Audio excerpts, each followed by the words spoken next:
Autolite and its 96,000 dealers bring you Miss Debra Carr in a story based on fact. Tonight's presentation of Suspense.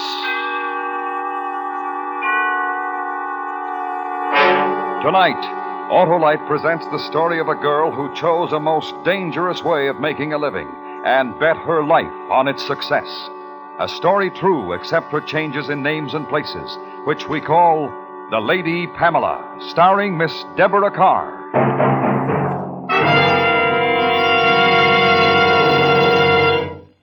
This is Harlow Wilcox. I was visiting Sam, my neighborhood Autolite spark plug dealer, the other day when his phone rang. Hello? Yes, sir. Uh-huh. Well, it may be spark plug trouble because spark plugs are the very heart of your car's ignition system. Better let me and my plug check indicator take a look. That's the exclusive Autolite plug check indicator, which instantly shows the exact condition of your spark plugs and whether they're right for your style of driving. Well, they may only need cleaning. But if new ones are needed, I'll install Autolite resistor or standard-type spark plugs. They're world famous. Yes, sir, and when you replace worn-out spark plugs with ignition-engineered Autolite spark plugs, you get smoother performance, quick starts, and gas savings. You know our location, sir? Okay, see you soon. And friends, to quickly learn the location of your nearest Autolite spark plug dealer, just call Western Union by number and ask for Operator 25. And remember, from bumper to tail light, you're always right with Autolite. Debra Carr is appearing by arrangement with Metro-Goldwyn-Mayer, producers of the Technicolor musical Singing in the Rain, starring Gene Kelly, Donald O'Connor, and Debbie Reynolds. And now, Autolite presents The Lady Pamela, starring Miss Debra Carr, hoping once again to keep you in suspense.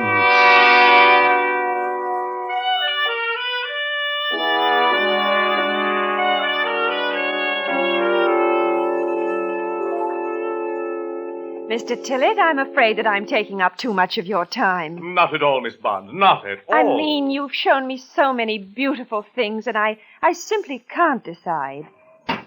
It's extremely naughty of you to have so many lovely... My dear lady, such jewels as these were made only to adorn one such as yourself.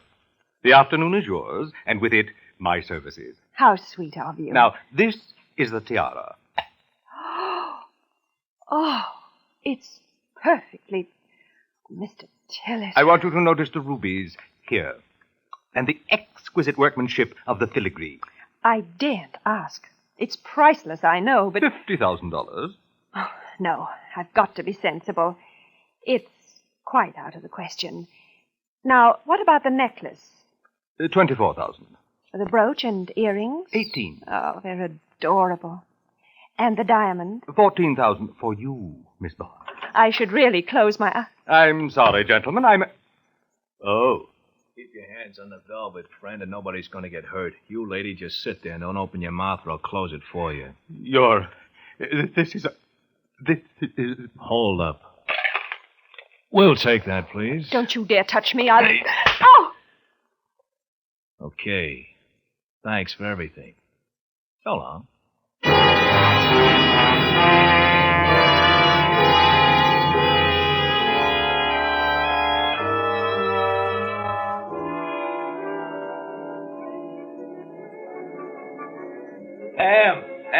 Come here, dear.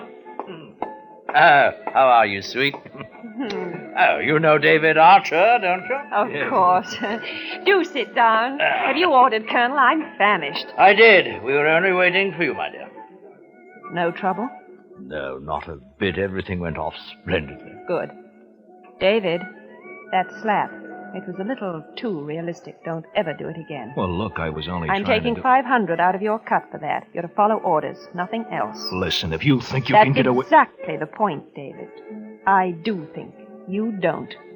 Tillett might have seen the scar on your wrist when you slapped me. You've got a record. You could be identified by that. Follow orders in the future. Oh, now, children. Be quiet, Halliday. Do you understand, David? Yeah, sorry.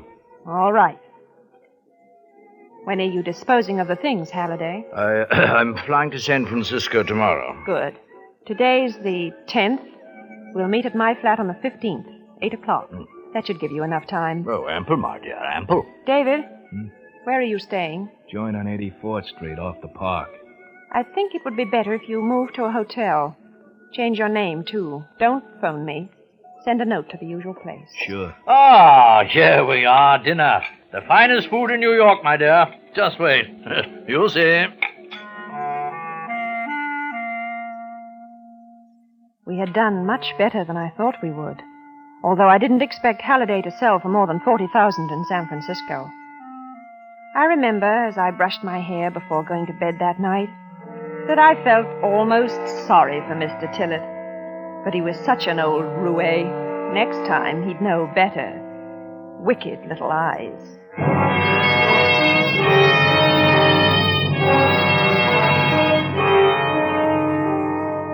I didn't get up until 11 the next morning. It was a wonderful day, bright and clear. I was having my second cup of coffee when...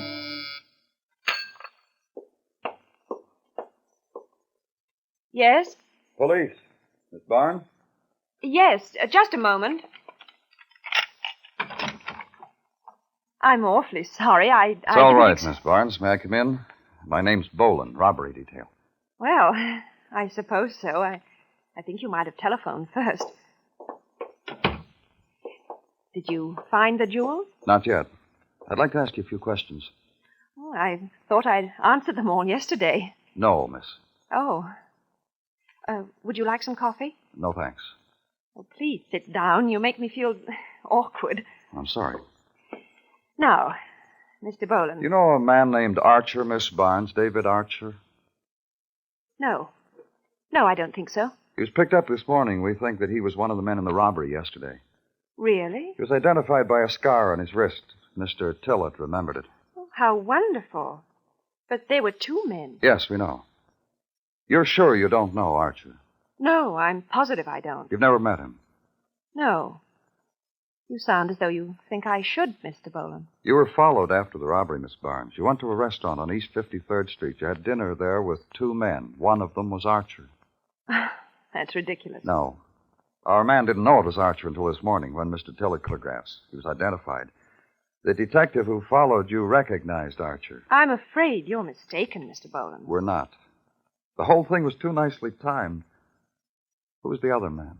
Really? I don't know what you're talking about. All right. Get dressed, please, Miss Barnes. You'll have to come downtown. Am I under arrest? Let's say you're a material witness. It sounds better.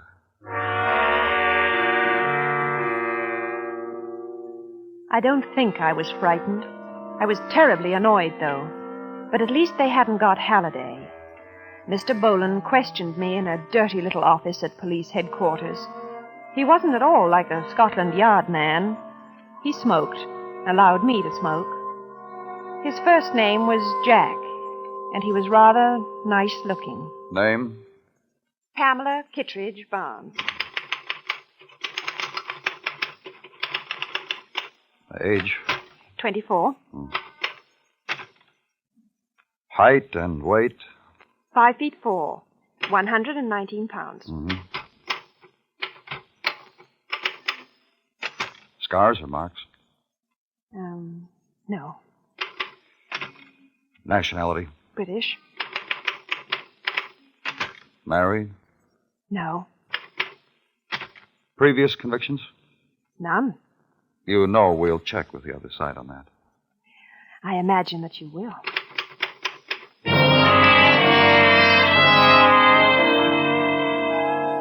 And when the questioning was finished, they released me.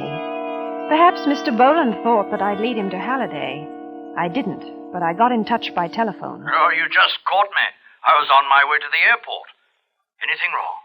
The police have arrested David. They questioned me this morning. I'm free at the moment. Oh, rotten luck. Now, look here, there's not much time. I know they'll get in touch with Scotland Yard about me.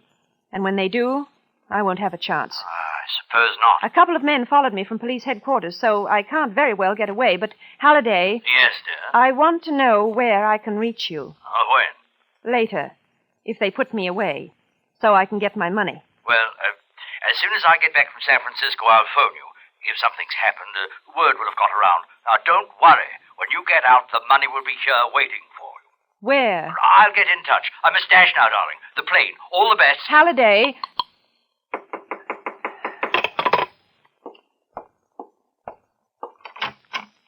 Good afternoon, Miss Barnes. Oh, Mr. Boland. I thought... We just received a cable from Scotland Yard about you. I'm afraid I'll have to ask you to pack your things. This time, you're arresting me, aren't you? That's right.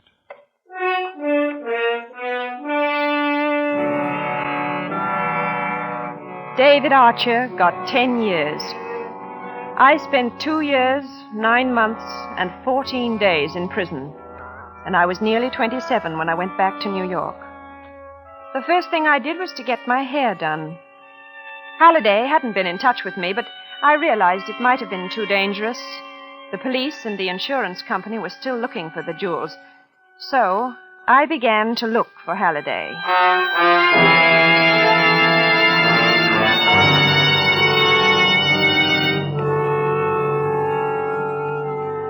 I telephoned every hotel in New York and every possible contact that Halliday might have had. And at the end of a month, I knew what had happened. He'd gone, run out, leaving no word, and my share of the money had gone with him.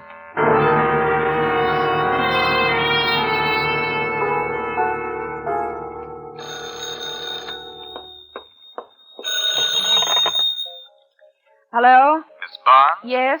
My name's Robert Wiley. I'm downstairs in the bar. I'd like to come up and talk to you for a few minutes. I don't think I... No, you don't know me, but I've heard about you. Oh? Some people have been saying that you're looking for somebody. People? Yeah. They say you're looking for someone called Halliday.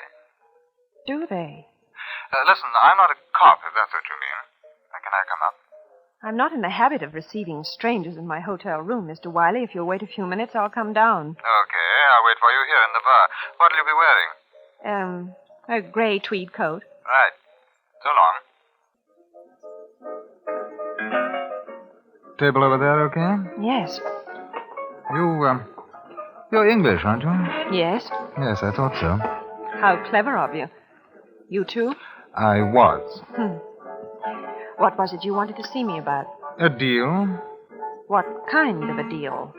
I'll sell you Colonel Halliday. You know where he is? That's right. I haven't any money. But you will have when you find Halliday. Who told you about me? About Halliday? Halliday? I've been working for him. At least I was up until a couple of weeks ago. We didn't agree on a couple of things, and he ended up double-crossing me. How much do you want? 50-50. Partner. Too much, Mr. Wiley. Much too much. I don't think so. Halliday's a big shot now. You're going to need help. You couldn't do it without me. Did he tell you how much he got for the job? 50,000. Oh. Well, what do you say? All right. Where is he? Partners? Yes. Where is he, Mr. Wiley? Of course, there's one little thing. What's that? He said if he ever saw me again, he'd kill me. Isn't that going to make it rather awkward? I mean, for you? Well, it might. Unless, well, that's where you come in. Exactly how do I come in, Mr. Wiley? Well, I thought it might be awkward for Halliday to knock me off if we get to him first. In other words, before you tell me where he is, I have to agree to help you kill him. Is that the idea? If you want your dough, that's the idea. I want my dough, Mr. Wiley. Where is he?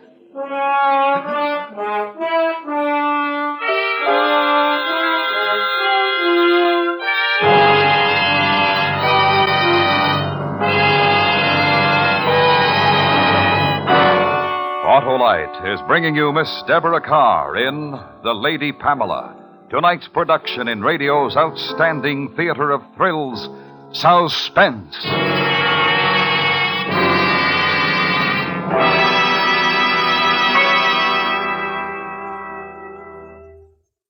Hey, Sam, you really go for the exclusive Autolite plug check indicator, eh? Sure do, Mr. Wilcox. It's a quick, sure check on the exact condition of your car's spark plugs. I go for that plug check indicator just like drivers go for those great Autolite spark plugs. And great is right, Sam, for those ignition-engineered Autolite spark plugs are designed by the same Autolite engineers who design the coil, distributor, and all the other important parts of complete ignition systems used as original factory equipment on many leading makes of our finest cars, trucks, and tractors. And boy, that Autolite resistor type spark plug is really something. It sure is, Sam. The new Autolite resistor type gives double life and greater gas savings as compared to spark plugs without a built-in resistor. And it's only one of a complete line of ignition-engineered Autolite spark plugs designed for every use. So have your Autolite spark plug dealer check your spark plug soon. And remember, from bumper to tail light, you're always right with Autolite. And now, Autolite brings back to our Hollywood soundstage Miss Debra Carr in Elliot Lewis's production of The Lady Pamela, a dramatic report well calculated to keep you in suspense.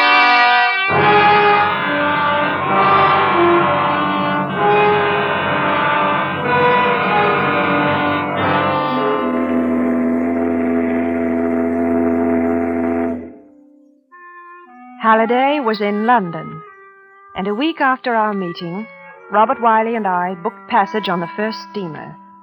It was the second day of our departure. I remember the night, lovely and clear. Wiley had gone to buy a packet of cigarettes. I was leaning over the rail, watching the flashes of phosphorus, and the water was endless. You want to be careful leaning over the rail like that. It's beautiful. Well, I wouldn't want to be in it. Can't you swim, Mr. Wiley? Oh, listen, now let's forget that Wiley stuff. Bob, okay? Okay. How did a girl like you get mixed up with Halliday? I wasn't mixed up with him. He was mixed up with me. There's a difference, you know. He worked for you? That's right. Are you kidding? Not at all. Why should I? Well, from what he says, you were the front girl, and he worked out the deal. The Colonel used to be an actor. I don't think he can bear second billing. Oh, you're quite a girl. And are you quite a boy? I've been told. I say, why? I know you feel that because you're a man, you have to behave like one, but don't ever do that again. Oh, I don't get I have no intention of letting you. You'd better understand this. You and I have a business arrangement. I want my money. You want to take care of the Colonel. We'll keep to that. Okay. Don't you ever relax? I relaxed for 2 years, 9 months, and 14 days in prison. I feel like working now. Do you understand? No, that's the way you want it. It is. And if you ever try to touch me again, we are finished.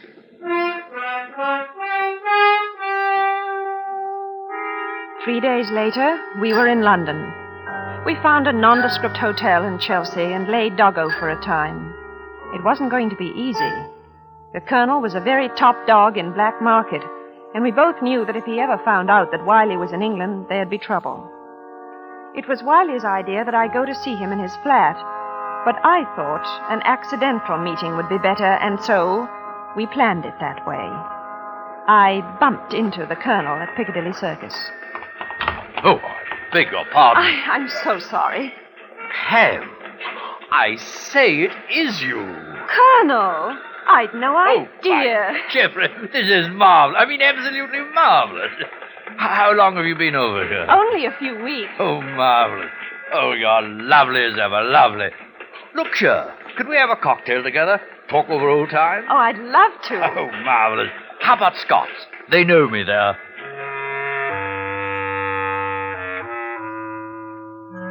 We went to Scott's, and on the way, he prattled about England, his England, and of the old days in America, and it was all quite respectable talk. The Colonel was a striking man, wore his clothes beautifully, and walked with the carriage you'd expect from a man who looked like that. They knew him very well in the restaurant. I began to see that this was not the same Halliday I had known 3 years before. We sipped our drinks, and it was all like a very exciting play. He knew I was going to ask him about the money from the robbery, and I knew that my partner was going to kill him. Well, things are not quite the way they were, although I suppose one must put up with it. Mustn't one? You seem to have done nicely, Colonel. Oh, my lovely girl. It's all a matter of comparison, purely. Comparison to the jobs we used to do on the other side? Oh, darling. Those are trifles. I have no time for such nonsense now. Neither have I. What did you do with the jewels? Jewels? Yes.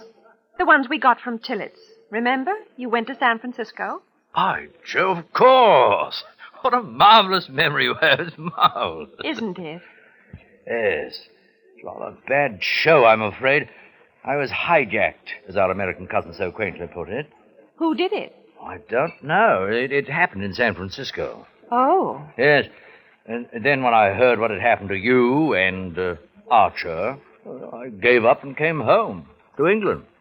You were awfully lucky, weren't you? Oh, not really. Now, it's strange because I heard that you got $50,000 in San Francisco. No. Yes. Rot. Who said so? Wiley. Robert Wiley. Wiley? And who is Robert Wiley? Oh, what's the use of all that, Colonel? You know very well. As a matter of fact, I haven't the slightest idea of what you're talking about. I gather that I'm supposed to be on close terms with this Wiley chap. That's right. I see. Oh. Well, you can only believe one of us, can't you?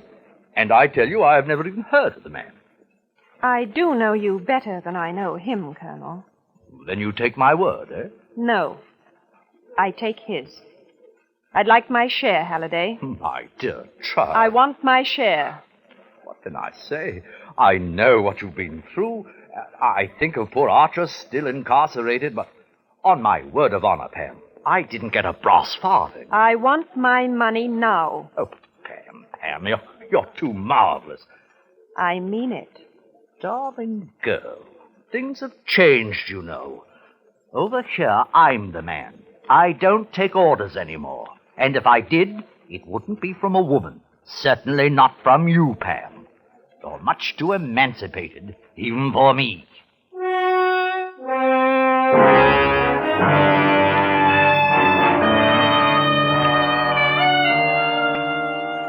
I think I would have killed him then, in Scots. If I'd had a gun or a knife, I would have killed him. And as I walked to the underground station, I did something I can never remember having done before. I cried.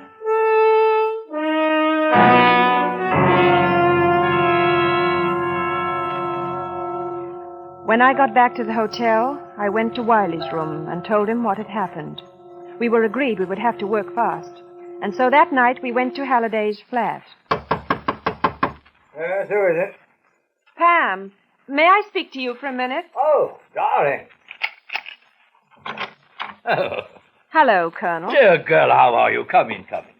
Thanks. Oh, twice in one day. You surprised me, Pam. But then you always did. Do sit down, won't you? And your young man? Drinks? No, thank you. Well, then, what shall we talk about? You? Oh, I say, in front of this gentleman? You know you haven't introduced me, Pam. Are you kidding? I never kid. You're a rotten liar. I may be, but I should still like to know. Oh, this must be Robert Wiley. Am I right? There's not much point to this. No. I want my money, Halliday. Of course. And what do you want, Wiley? Never mind. This is almost funny, Pam. I don't know what you're up to, but I've really never seen this chap before in my life. You think she's going to believe that? Probably not. You can give me Archer's share, too. Well, how thoughtful of you. And you'll see that he gets it, won't you? Yes. Come on, the money. Oh, yes. Tell me, Wiley, where did we know each other? When?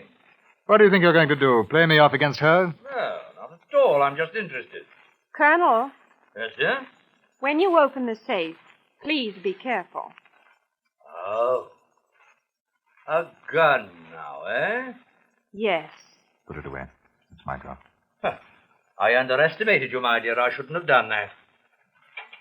Well, you'll have to take it in pounds, you know. That's all right. Poor Archer. I wonder if he'll look for you when he gets out. He might. Hurry up, please. Will you tell me one thing? What? Who is this man, really? Hand it over. Why are you afraid to let me talk, Mr. Wiley? Don't you want her to find out the truth? Give me the money. Look out for him, Pam, dear. I don't know what he's been telling you, but... I'm going to tell you something now. I swore to myself that if I ever found you, I'd pay you out for what you did to me. I'd get my money and I'd pay you. I'm going to, Colonel. He wants to do it, but I owe you more. Oh, Pam. No! Pam! Oh, you silly... Give me that. I've been telling you the truth, Pam. I've never seen him in my life. Why did you have to do that? Because I wanted to. You must be crazy. Come on. You're not going anywhere. Oh, stop it. Come on. You stay right there. I've got to call the police. Police? Yes. Maybe you should have listened to him. What do you mean? I'm with International Insurance Company, a New York office. We knew the jewels had been sold, but we wanted to recover as much of the money as we could. You didn't know him. No. But I knew you'd be looking for him when you got out. We wanted to get you both together. Don't. Wait a moment. What? On the boat coming over, remember? You wanted to kiss me. Uh-huh. Perhaps I've changed my mind now. I think I have, too. I don't think we'd be happy together. You're not exactly my idea of the ideal wife, you know? If I ever get out, I'm going to kill you. If you ever get out, I deserve to get killed. Hello, Scotland Yard? I want to report a murder.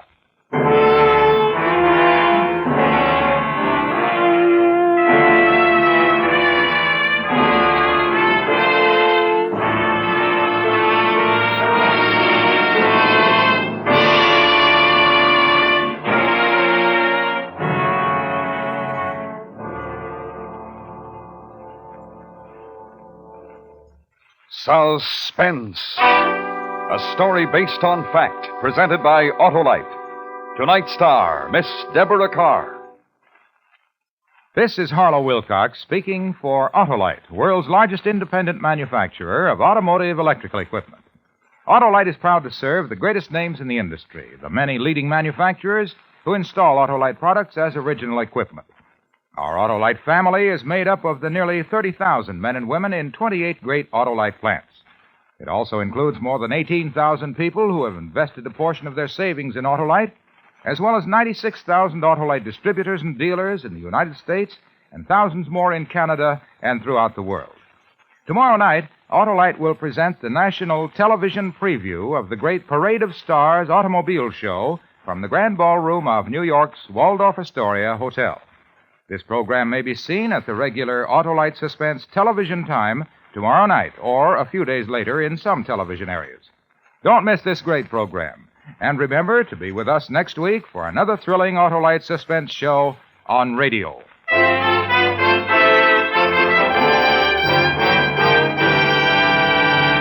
Next week on Suspense, our star will be Mr. Dan Duryea in a dramatization from your morning newspaper. The dramatic report of a cold-blooded killing and the awful consequences to its only witness. The story will be called Remember Me, and it will be heard on Suspense. The Lady Pamela was written for Suspense by Anthony Ellis. Suspense is produced and directed by Elliot Lewis, with music composed by Lucian Morowick and conducted by Lud Gluskin. In tonight's story, Ben Wright was heard as Robert Wiley and Joseph Kearns as Halliday. Featured in the cast were Peter Leeds, Larry Thor, and Ted Osborne. The Electric Autolite Company salutes the Boys Clubs of America on this first day of National Boys Club Week. Boys Clubs serve the boy, the community, and the nation. An investment in boys is an investment in America's future. This is the CBS Radio Network.